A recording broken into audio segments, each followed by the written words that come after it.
വ്രതശുദ്ധിയുടെ പൂർത്തീകരണം തേടി വൃശ്ചിക പുലരിയിൽ ശബരിമല സന്നിധാനത്തെത്തിയത് ആയിരക്കണക്കിന് ഭക്തർ. പുലർച്ചെ 3 മണിക്ക് ശബരിമല നട തുറന്നതോടെ സന്നിധാനവും പൂങ്കാവനവും ശരണം വിളികളാൽ മുഖരിതമായി.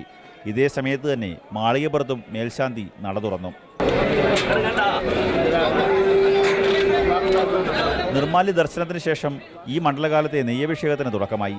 മുൻവർഷങ്ങളിൽ നിന്ന് വ്യത്യസ്തമായി ഇക്കുറി ദർശന സമയം കൂട്ടിയത് ഭക്തർക്ക് ഏറെ സഹായകരമായി. ഭക്തർക്ക് പൂർണ്ണ അന്നദാനം ഒരുക്കാനുള്ള നടപടികൾ ദേവസ്വം ബോർഡ് പൂർത്തിയാക്കിയിട്ടുണ്ട്. ഒരേ സമയം 2000 പേർക്ക് ഭക്ഷണം കഴിക്കാവുന്ന അന്നദാന മണ്ഡപം തയ്യാറാക്കിയെന്ന് ദേവസ്വം ബോർഡ് പ്രസിഡന്റ് പ്രയാർ ഗോപാലകൃഷ്ണൻ മാതൃഭൂമി ന്യൂസിനോട് പറഞ്ഞു. ഏറ്റവും ശ്രദ്ധേയമായ ഒരു അന്നദാന മന്ദിരം ഒരുക്കുവാൻ വിമർശനങ്ങളും ആക്ഷേപങ്ങളും ഒക്കെ കേട്ടുകൊണ്ട് തന്നെ ആത്മധൈര്യത്തോടും ആർജവത്തോടും കൂടി അത് സമ്പൂർണ്ണമാക്കുവാനുള്ള ശ്രമവുമായി ദേവസ്വം ബോർഡ് മുന്നോട്ട് പോകുന്നു.